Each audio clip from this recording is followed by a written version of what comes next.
Last week, I talked about joy, and I really felt like I needed to continue that talk.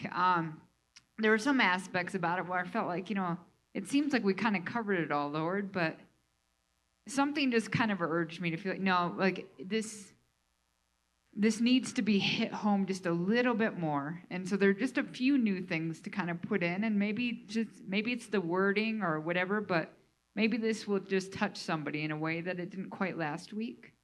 But yeah, there's some new stuff as well to address. But so just kind of looking at my slideshow here, I have a picture of a French bulldog.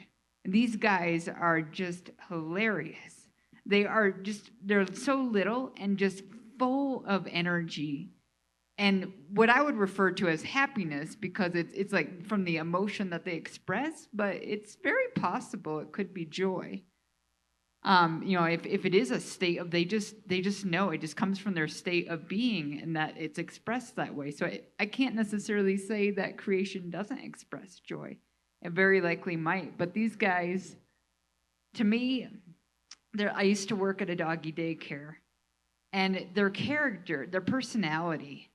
I've never met one that is just kind of ho hum or like they always are just like the clown. They want to make everybody laugh. They just want to bring happiness, liveliness, like enjoyment to the group that they're in. And so I felt like I needed to stick that picture up there to just kind of start this off. And yes, joy is not an emotion, but happiness it can kind of almost pull it in. But joy is much more stable than that. So kind of reframing a little bit of what we talked about last week. We mentioned about how joy it's not an emotion. It's an actual state of being that transcends how we feel, because it's the result of God with us. And so once that reality really fully sets in, that's where we're able to experience joy. That distinction matters deeply because most of us were taught that joy is something that we should feel, and that is something we should be able to produce. So if our faith is strong enough, so that can create a problem, because if you don't feel happiness, well, then you can start to question, well, there's something wrong with my faith. There's something I need to do. So when we don't feel joyful, we quietly assume that something is wrong with us. So I think it's really important to understand that there is that separation between joy and an emotion of happiness. It doesn't originate in our emotional state. It originates in presence with the Lord. So that's why joy explodes in the birth story of Jesus. It's not because the circumstances were joyful, because they weren't. There was a time of a lot of political oppression, a lot of danger, poverty, uncertainty, a lot of things that we're still going through now, that we always have. But joy exploded into the scene. Heaven announced this great joy, not because anything in life was going to change, even though we can see that with the disciples. They wanted him to come and fix everything. But the reason that this joy exploded and that the angels are singing about it is God came near. He's manifesting himself in the physical realm, just tearing the curtain between heaven and earth and revealing, I am here. And it doesn't mean he wasn't always there, but he's bringing himself in a different aspect to just really, let us know you've never been alone. So as we uncover something deeper then with this joy, we were able to, last week we talked about how we are the joy that is set before him. So it's not just as he comes near, there's this joy that we're supposed to feel because we're not alone in it. It's also, we are literally his joy. That joy didn't just appear around Jesus. It was the reason he came. So tonight, I wanted to talk about how do we learn to live from it? Because it's one thing to hear that joy comes from God's presence, but it's another thing to wake up in your everyday today life or the experience, the things that people are going through right now that we talked about during testimony time. How do you experience joy in the midst of just overwhelming circumstances. How do you live from it? If it's not an emotion, it's a state of being, well then how do you live from it when it seems like life around you is falling apart? There's a lot of hardship. You're overwhelmed, you're stressed, you're tired. So that's where we tend to get stuck. We believe the theology, but we don't know how to inhabit it. So tonight I wanted to spend some time trying to go past the revelation of it into the embodiment of it. And that's a tricky thing, because here I am talking, and so I'm bringing it into a teaching, but it's like, how do you make that shift? And that's where I'm just hoping, sometimes through the way that people say things, just a different way that it comes up, the way that the Lord will speak to you over something that's said, or a story that it stirs up in you, it helps you be able to settle into it deeper.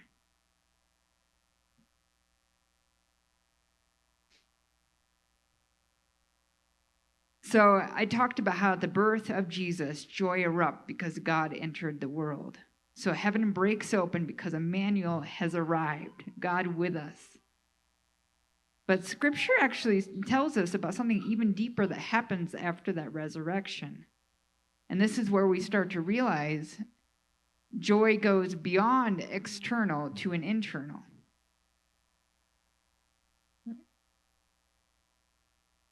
In Colossians 1:27, it mentions Christ in you, the hope of glory. So a lot of this, just almost any subject I ever talk about, it's like you got the external realization of it, but then because it is so much deeper, it's bringing it internally into the kingdom within and understanding it's because of him inside of us that this is always the movement of the gospel. Maybe he's starting to recognize something externally, then him bringing it internally into your heart, and then from there, you're able to live in it, and then it affects things externally. So this is an everyday life, Christ in us. In all these circumstances, no matter what is happening, Christ in us. That joy is in us. It's not a prophetic metaphor. It's a radical shift in how presence works. So joy no longer needs a sign in the sky. So at that time, they were still in this mindset of God's out there. And once again, it's not that all along he has been within as well, but he has this beautiful, delicate process in revealing it step by step. So at that time, they had to be able to experience and know him externally. So they had to look for signs in the sky, like the wise men. They had to look for it in moments and feelings and seasons before they were starting able to realize, no, it's actually all within. So it no longer depends on a moment or a season. Joy now lives within. Jesus was drawing the people of the time and us and on now into the future here to be able to shift our mindsets. So at that time, they would look for Jesus and God in a temple, a location, a ritual, a moment. These were the things that helped them feel close to him. But Jesus was saying things like, the kingdom of God is within you. Abide in me. I will be in you. Another way of saying it is Jesus moved from the manger into the human heart. The joy Jesus came for, the joy set before him, is now the place he dwells.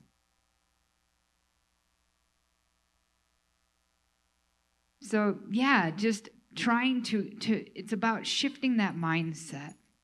Shifting that mindset and realizing the kingdom has always been within, and turning inward to find that joy, to find that presence with him. You see, joy is not a faucet that you turn on. It's a well that you draw from. So that means that joy is not about access. Surface joy, which I feel like is more appropriate to identify as happiness, depends on circumstances, emotions, energy, and outcome. And there's nothing wrong with happiness. Happiness is wonderful, but it's fragile, it's temporary, it's meant to be fleeting. But true joy flows from union. So Jesus says in John 7:38, whoever believes in me, rivers of living water will flow from within them.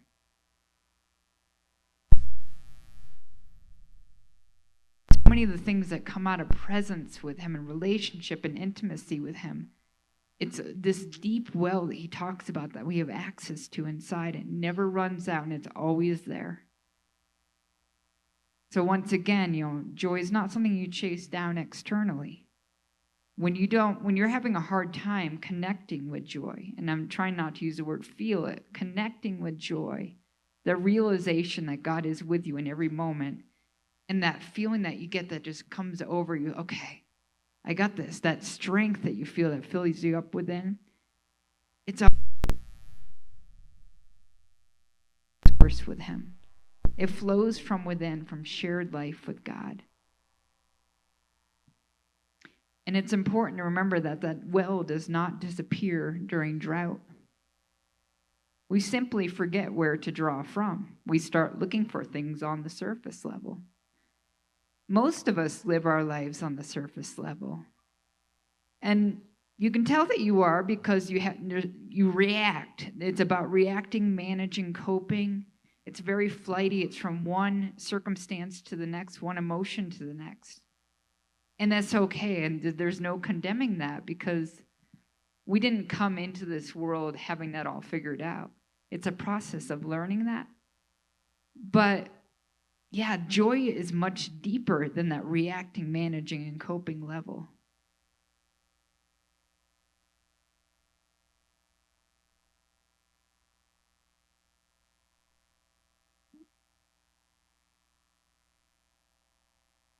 One thing that I find really freeing, and it has continued to surface in a lot of the things I've talked about, is that the truth of the spiritual life is that union is the reality.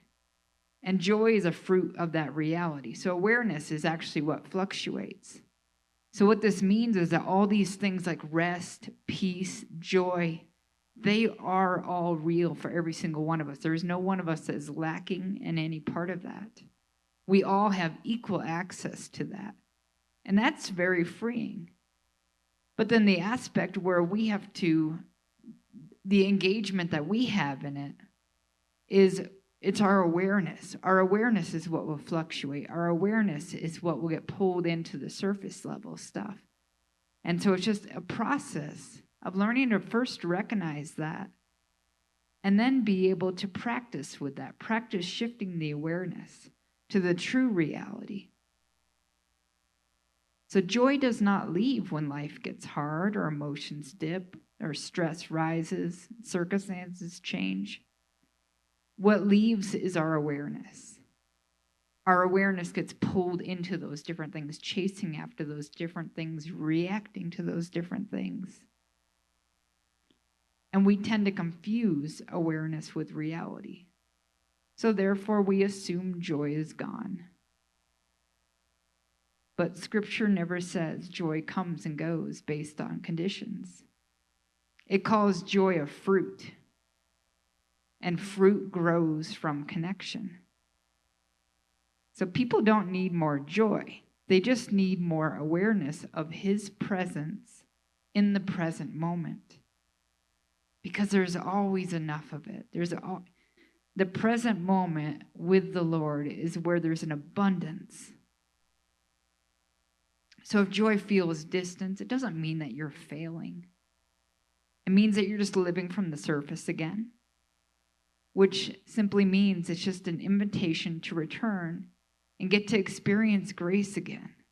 It's almost like getting to experience joy all over again. And so there's really nothing wrong when we catch ourselves out of that place. And so learning to not condemn ourselves either. So what are some of the things that pull us away from this deep well of joy? Well, I think it's actually important to name these things, not to judge or condemn ourselves, but to understand. As we learn to understand it helps us be able to shift that awareness. And one of the biggest things that pulls us, that dulls our awareness, is noise and hurry. And that's really difficult because, I mean, it's like I look around, and I've talked to the Lord about this many times, where I feel like, man, I feel like the world is getting more noisy, more full, more hurried. And I could be wrong because, I can't say I've experienced a lot of previous generations, but it seems like when you talk about things, everything is about how fast can you go, more and more and more.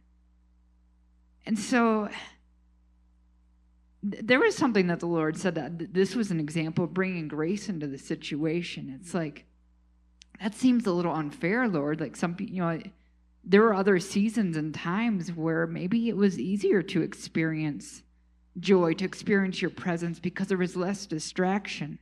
So, just coming from that stance, it's like why are we set in a time where it is so much harder? And what I heard from him is we get to practice more. We get to experience this even more, just the depth that we feel from the returning.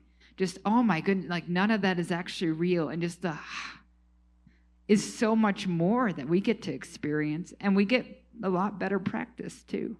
So ultimately, everybody all gets to practice this. So maybe we will just be that much more prepared for whatever is next because of all the practice. So I'd like to think of these things in that way, where it's like, no, it's not a disadvantage, but it's good to know that the hurriedness is actually something to be intentional about, making sure that just because things are hurried, well, where is my awareness? You can still bring it to where it needs to be in the middle of the chaos. See, joy requires space, not effort. And it's that space that the awareness gives it. Another thing that blocks joy, a reception of joy, is self-judgment. Because you can't receive joy when you're rejecting yourself. And this is really interesting, because if we remember that we are the joy set before him, well, if we reject ourselves, we're stopping that cycle of joy. We're not able to receive it because we're rejecting the joy. We're rejecting ourselves. And I think when we can really understand that can help us get to the root of why are we rejecting ourselves. He literally calls us his joy. He can't get enough of you. He wants to be so close to you. He wants to do everything with you and experience everything with you. And if the King of the universe sees you that way, it's like, who are you to reject yourself? I think you probably just don't know who you really are.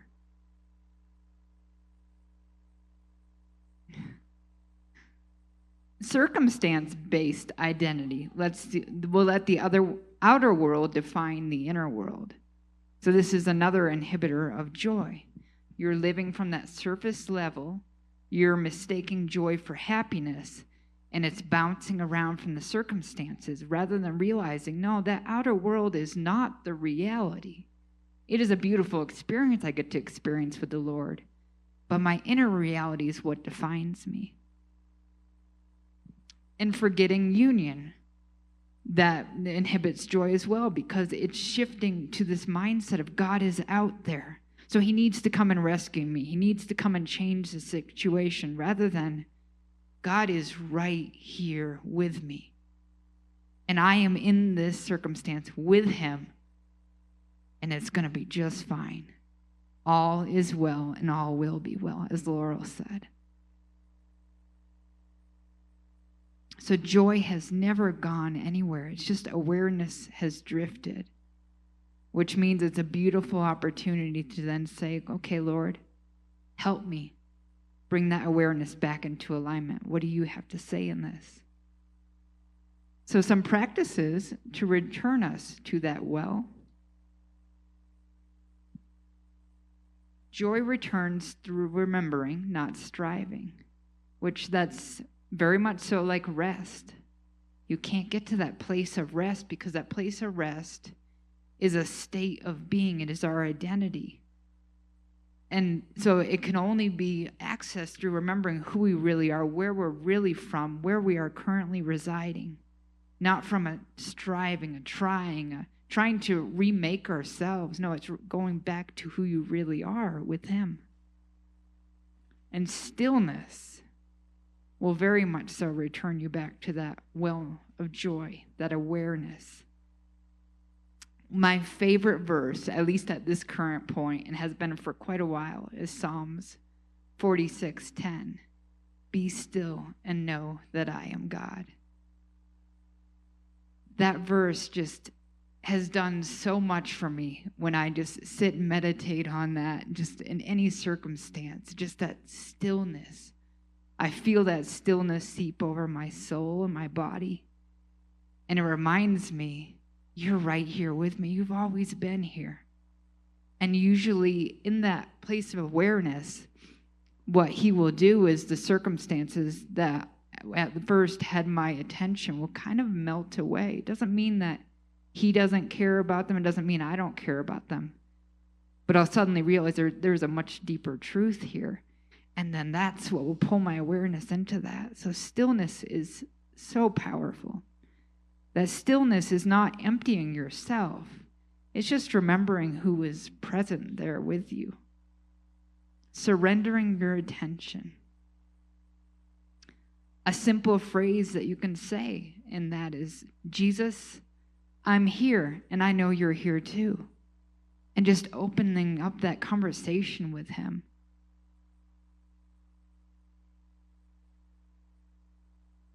And then another aspect of being able to return back to that well is receiving, shifting our heart into receiving mode, not into achieving.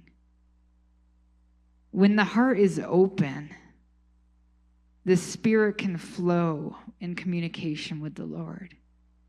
So that receiving is understanding all is well. All has always been well, and all always will be well.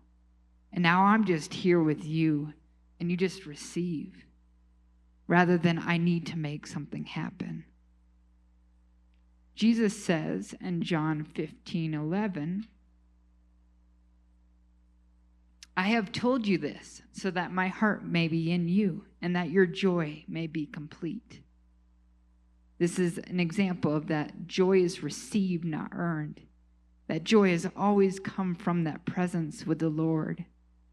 And that fullness and that completeness, that cycle of understanding, like, wow, we are His joy.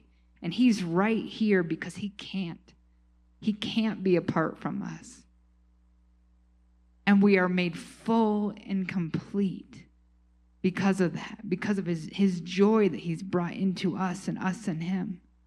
It's just this, I always picture this, like now with joy, I picture like this, a circle. It's just a circle, this ongoing flowing circle. And it's like, wow, that's always been the truth of joy. But it is so important to remember that you are His joy. So kind of hitting back on this, if you believe you are a burden, joy's going to feel really unsafe. Because you're not going to want Him to come close into your circumstances. You're a burden. You can't be a joy for Him. So therefore, no, I don't want to put anything on you, Lord. I don't want to dampen your spirits. And so it feels really unsafe. But if you believe that you are His joy, joy is going to flow naturally in that cycle. Joy flows most freely when you know you are wanted. I like that statement. It just, when you think about that, it's like when you've encountered somebody who's broken and then they suddenly realize that they are actually wanted, it changes something that no matter what else you say to them, they can't receive it. because there's this aspect that they identify themselves as broken, as a burden, as unwanted. But when that mindset can shift, man, then things change, then transformation happens. And so he really wants you guys to know that you are his joy, and there's nothing you can do to make that joy anymore because it is already full and complete. You are so wanted. Joy changes how we see things. Romans 15:13 says, God fills us with joy and peace as we trust him. So joy doesn't erase hardships. It just reframes the reality that you are in. It allows your heart to be steadied. And it anchors you to that inner world and the inner reality. It allows us to face life with God instead of alone. And we're never alone, but our mindset can tell us that. You see, joy was announced into a world of chaos, fear, and uncertainty, which tells us something really important. Joy is not for an ideal condition. It's for real life. It's for where you are right now in this moment. No matter how hard it is, that is where joy belongs.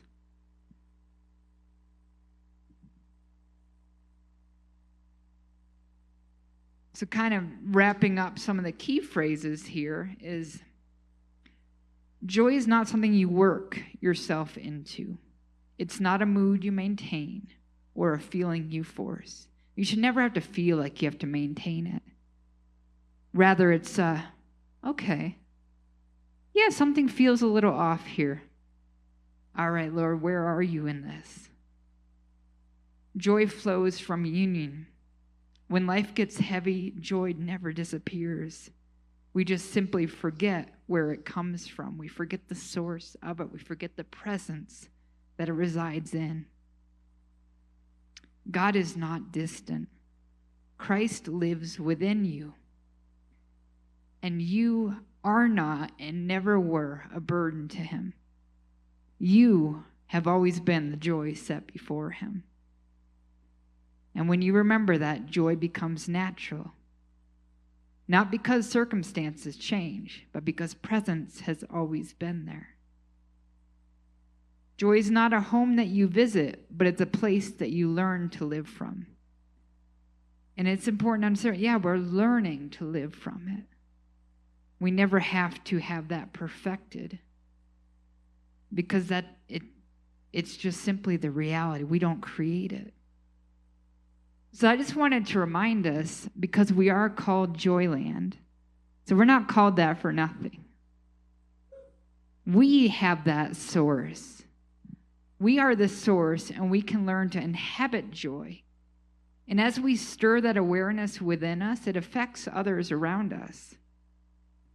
Because joy may be a state of being, but it is also very contagious. So just imagine how much more powerful it is to spread an awareness of your identity rather than just an emotion. If joy was just an emotion, okay, it'd be contagious too, but man, instead we're actually spreading, and it's contagious, this awareness of a state of being. And I was thinking about this today too, like with that picture of the dog, and that question I asked the Lord, it's like, so that means all of creation as well. They have that state of being in joy. And I was like, do they know that? Does all of creation know that? And I think where I'm at right now, because this wasn't really something I dug into, just was thinking about it.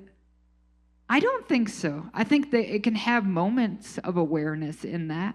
But I think that that's once again part of what we do. Is as we open up this awareness within us, we get to pull all of creation into that awareness of joy. So just imagine that, because man, it means so much when you bring joy to a person, to a human being, and it shifts them. So imagine a whole world, a whole universe, a whole cosmos in that state, The trees would probably express it very uniquely, the animals, like, it's really cool because that is the reality. And so that just furthermore prompts me to want to correct my awareness and maintain it and be that light and that beacon for that, because that's really cool when you get to see that spread. So yeah, that's where I wanted to wrap this up on joy. And I would love to open it up to whatever you guys have to say about that.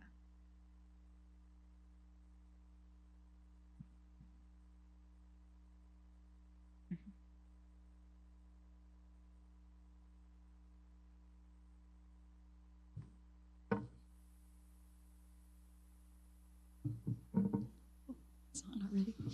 Okay, so Psalms 30, verse 5 says, "Weeping may endure for a night, but joy comes in the morning." I'm going to cry. But I don't know, decades ago, there was this couple, and we were up in Arrowhead, and it was a big conference of vineyard churches. And they were going through a separation, not a husband and wife separation, but a separation from leadership and stuff, and just things happen, you know. And I didn't know the lady very much. I just knew her name, big wig.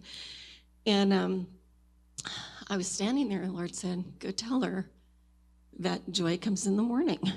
And I went, "Oh God, do I have to?" Yes, yes, you do. So I went up to her, and right as I got there, I said this, you know, "Weeping may endure for a night, but joy comes in the morning." And the Lord said, "Tell her to mourn." And I went, "What?" And he said, "Tell her to mourn." And I've never read that verse since then, because I don't know why, but joy comes in the morning. If you don't mourn your circumstances, if you don't take care of that business, joy is elusive for you, because I believe, well, you guys know this, I believe joy has been deposited in us because Jesus is, you know, for the joy set before him, I have the joy set before me. And so when your body betrays you, mourn that. Just mourn it. And then the joy will come, because we cloud ourselves, like you were saying, we cloud ourselves with all these things, all these dynamics in our life. And we can become these people who go, "Well, yes, that's sad, but I'm going to put on a positive attitude," you know, and we come into church and we go, "How are you doing?" "Great, I'm doing great." When really you just want to fall on your knees and weep because your life is something else. And so bleep that out, okay? And so, but if you will acknowledge it, if you will mourn it, if you will receive that as if, well, it does belong to you, right? And when you let go of that and you just mourn it, it doesn't mean you don't sit there and, you know, dwell on it for, 24 hours every day of the week or anything, but truly just mourn it. Then this thing comes to you, and all of a sudden, in the midst of it, you can smile and you can laugh and you can do all these things. And I've been to enough funerals where people were just so into the mourning, and when they got to the funeral and you just had a moment with them and you shared something and they started laughing or they chuckled over a memory, and you can see their joy come back to them. Not that they're not sad, not that they're going to miss that person or anything like that, but joy comes in the morning. And so I never have, since the Lord told me that, I have never not read that verse without mourning. And so I'm just going to throw that out there, and I know, I could get criticized for messing with the scriptures, but that's okay. I love that. That is so awesome. And there's actually there's a teaching I'm working on right now that has a lot to do with healing and all the parts of the body and bringing them together. And that is so key because the spirit can't be in a state of joy if it's going to just not the other parts. We're not one. It's like if the body is in pain, if the soul is in mourning, there's an acknowledging and a loving when you bring the acknowledgement, and then it's okay. I see that, I recognize that, but now let's walk through the truth, and then that morning it's able to transform. But yeah, I love that. That's awesome. Thank you. Go ahead, Tim. Yeah, I like that you call it a joyous state of being and not an emotion. I mean, happiness is an emotion. Happiness will depend on circumstances, good or bad, what's happening. You're happy if good things happen, you're sad, but they're emotions. But you're right, joy is a state of being. It's a foundational balance that the God has given us, truth. And, one of the things I remember Megan and I have always shared for years, that if the devil can't steal your joy, he can't steal your goods. But in that goods category, it's not just your home or your car or finances. It's relationships, it's love, it's peace. All of those things could be stolen if you lose your joy. And the scriptures came to mind in Romans 12, 11 and 12. It says, "Be enthusiastic to serve the Lord, keeping your passion toward him boiling hot. Radiate with the glow of the Holy Spirit, and let him fill you with excitement as you serve him." And in 12 it says, "Let this hope burst forth within you, releasing a continual joy.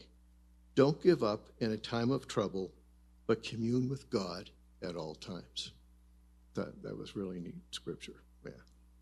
Thank you. Yeah, that's an awesome scripture. Thank you.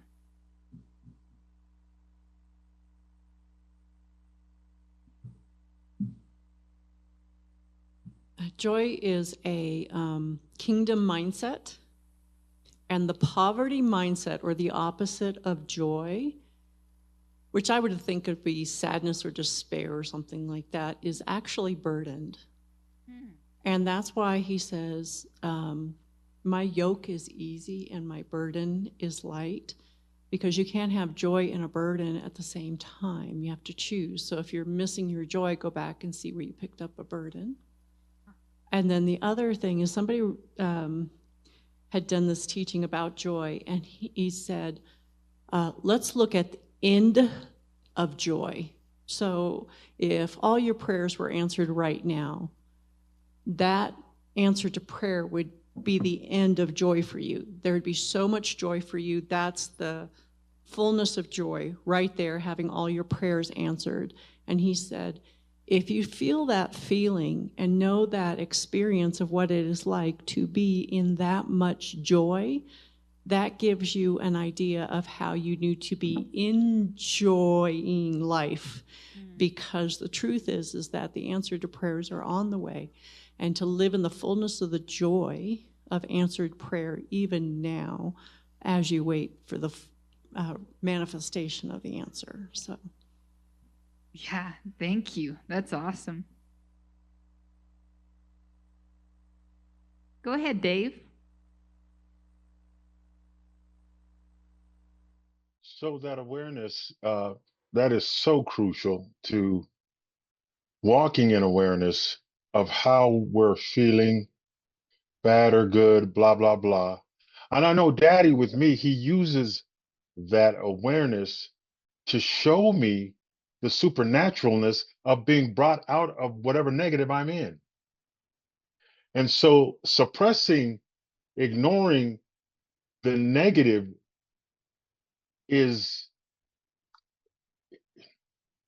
limits you, and it puts Daddy in a box.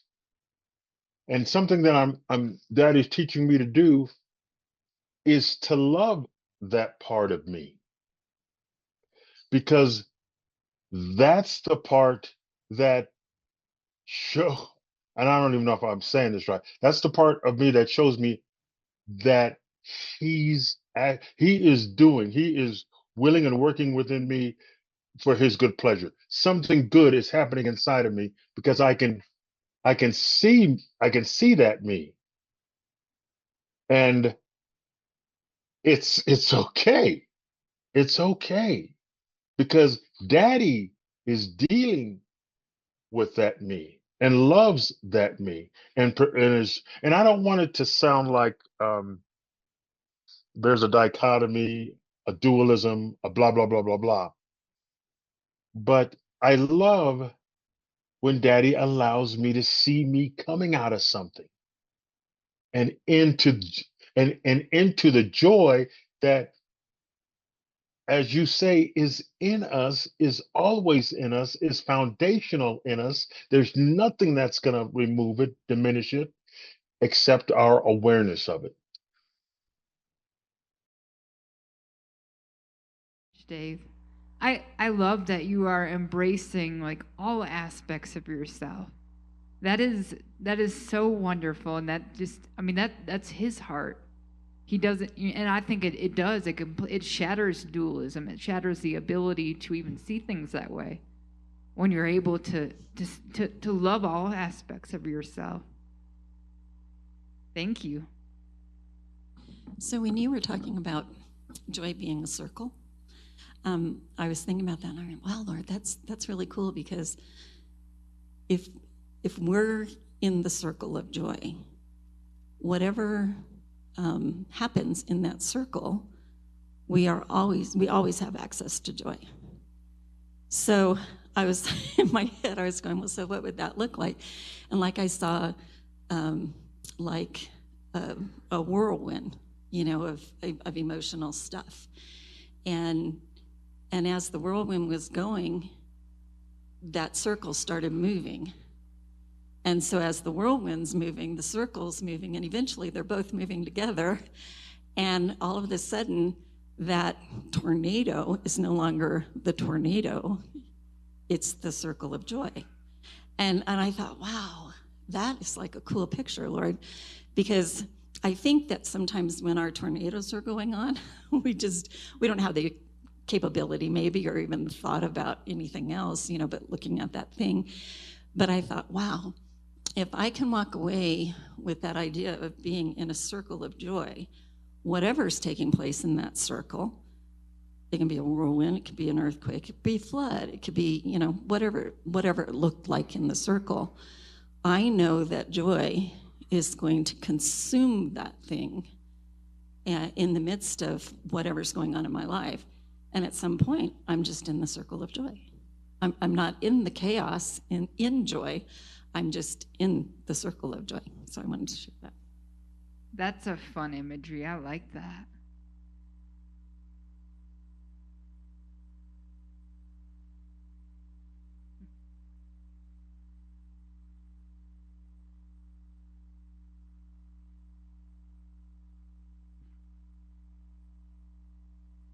Well, thank you guys so much. That was awesome. I really enjoyed that.